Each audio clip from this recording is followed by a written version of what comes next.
High family, আশা করি তোমরা সবাই ভালো আছো, আমিও ভালো আছি। গুয়াহাটি থেকে আমি মেহেক মেহেক মোমেন্টসের একটা নতুন ভিডিওতে তোমাদের প্রত্যেককে স্বাগত জানাই। আজ হচ্ছে 12ই জানুয়ারি। যদিও তোমরা ভিডিওটা আজকে দেখছো, কিন্তু এই ভিডিওটা আমি বানিয়েছিলাম 12ই জানুয়ারি। আর 13ই জানুয়ারি হচ্ছে উরুকা, আর 14ই জানুয়ারি হচ্ছে ভোগালী বিহু, যেটা পশ্চিমবঙ্গে পৌষ সংক্রান্তি বলে, সেটা আমাদের আসামে বলে ভোগালী বিহু।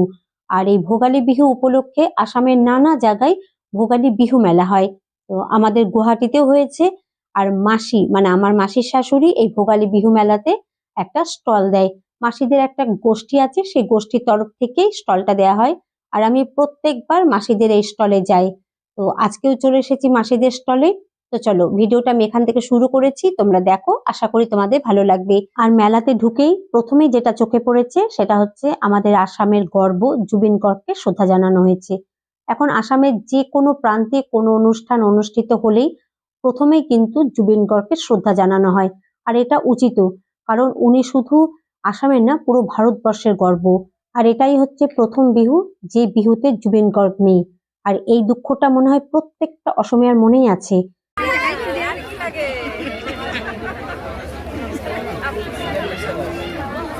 তো চলে এসেছি মাসিদের স্টলে। মাসিদের স্টলে সামনে যাকে দেখতে পাচ্ছ উনি হচ্ছেন বিনীতা আন্টি। বিনীতা আন্টি এখানে চা আর ভকা পিঠা বানাচ্ছেন। আর বিনীতা আন্টির পিছনে যিনি সাদা সোয়েটার পরে আছেন উনি হচ্ছেন রিনা আন্টি। একটু পরেই ভাজা হবে বাঁধাকপির পাকোড়া। রিনা আন্টি সেটাই রেডি করছে। আর আমি মাসিদের স্টলে এসে প্রথমেই খেয়ে নিচ্ছি চিকেন পাকোড়া। আর এই চিকেন পাকোড়াটা মাসি আমাকে এক প্রকার জোর করেই খেতে দিয়েছে, কারণ এটা মাসি বানিয়েছে। আমার মাসি শাশুড়ির হাতের রান্না কিন্তু দারুণ, মানে যেটাই বানায় খুব ভালো বানায়। উনি নানা রকমের আচার বানান, তারপরে মনে করো মাছ মাংস যেটাই বানায় খুব টেস্টি হয়। যদিও উনি কিন্তু মাছ খান না, কিন্তু মাছ রান্না কিন্তু দারুণ করেন। আসামের ভোগালী বিহু কিন্তু মূলত পিঠে পুলি খাওয়ার উৎসব। আমি আগেই বলেছি, যেটা পশ্চিমবঙ্গে পৌষ পার্বণ সেটাই আসামে ভোগালী বিহু। আর এই যে ভোগালী বিহু মেলাগুলো হয়, এতে কিন্তু সেই সব খাবারই বিক্রি হয় যেগুলো ভোগালী বিহুতে খেতে হয়। যেমন দই, চিড়ে, ক্রিম, গুড়, নানা রকমের পিঠে, তিলের নাড়ু। আর যেসব স্ন্যাক্স বিক্রি হয়, যেমন মাসিদের স্টলে বিক্রি হচ্ছিল চিকেন পকোড়া, তারপরে দেখলাম ঘুগনি বিক্রি হচ্ছে, ভেজ পকোড়া বিক্রি হচ্ছে। এগুলো কিন্তু মানে এমনি বিক্রি হয়, এগুলোর সঙ্গে ভোগালী বিহুর কোনো সম্পর্ক নেই। ভোগালী বিহুতে মূলত এই পিঠে পুলি দই চিড়ে এগুলোই খায়। আর আমি যতবার এই ভোগালী বিহু মেলাতে আসি কিছু না কিছু কিনি, আজকেও কিনেছি। তারপর প্রথমে চলে এসেছি এই দোকানটাতে। এই দোকান থেকে আমি নেব বড়া চাউলের নারকোল পিঠে। বড়া চাউলের পিঠে কিন্তু দুভাবে হয়, একটা নারকোল দিয়ে হয় আর একটা তিল দিয়ে হয়। আমি অবশ্য নারকোল দিয়ে খেতে বেশি ভালোবাসি, মানে বড়া চাউলের ভিতরে নারকেলের পুর দেয়। আর এই দোকানটা আমার কাছে একটু স্পেশাল, কারণ এরা দুজনেই বাঙালি। যদিও এদের জন্ম বড় হওয়া সবকিছুই আসামে, কিন্তু দুজনকে এই মেলার মধ্যে বাংলায় কথা বলতে দেখে না আমার সেই ভালো লেগেছে। আর এরা এসেছে একদম খাস আমার জায়গা থেকে, মানে মুর্শিদাবাদ থেকে, মুর্শিদাবাদের জলঙ্গি। আর একটা কথা বলি বন্ধুরা, এদের দুজনের ব্যবহার কথাবার্তা আমার সত্যি খুব ভালো লেগেছে। আমার নিজের জায়গা থেকে এসেছে বলে বলছি না, এদের ব্যবহার সত্যি ভালো। এদের একটা পৈতৃক ব্যবসা আছে, গুড়ের ব্যবসা। এদের স্টলে গুঁড়ো বিক্রি হচ্ছিল। আর এরা কিন্তু এই প্রথম মেলাতে স্টল দিয়েছে, কিন্তু এদের দেখে বোঝাই যায়নি যে এরা প্রথম স্টল দিয়েছে। মানে কাস্টমারকে হ্যান্ডেল করার ক্ষমতা বা এদের কথাবার্তা বলার ধরন ব্যবহার এতটাই সুন্দর। ওই যে বললাম এদের পৈতৃক ব্যবসা আছে, সেই জন্যই হয়তো এরা জানে কাস্টমারকে কি করে হ্যান্ডেল করতে হয়।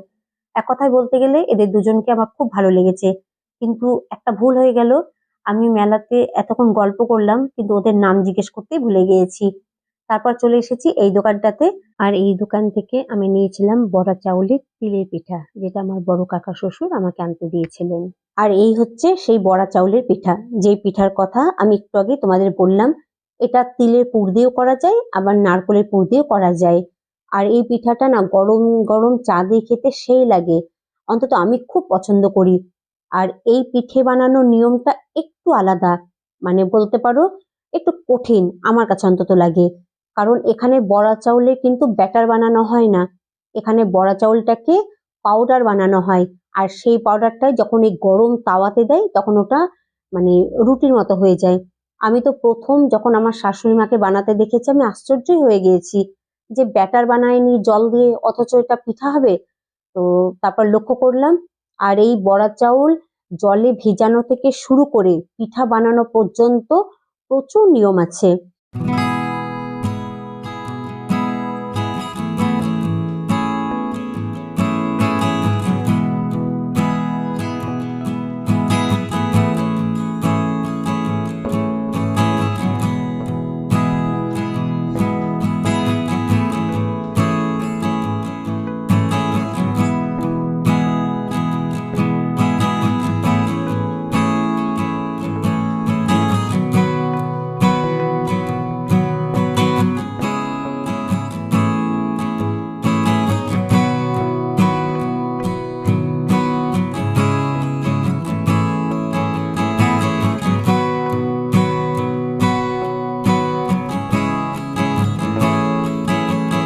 মেলাতে কিছুক্ষণ ঘোরাঘুরি করে চলে এসেছি এই জিনিসটা দেখতে।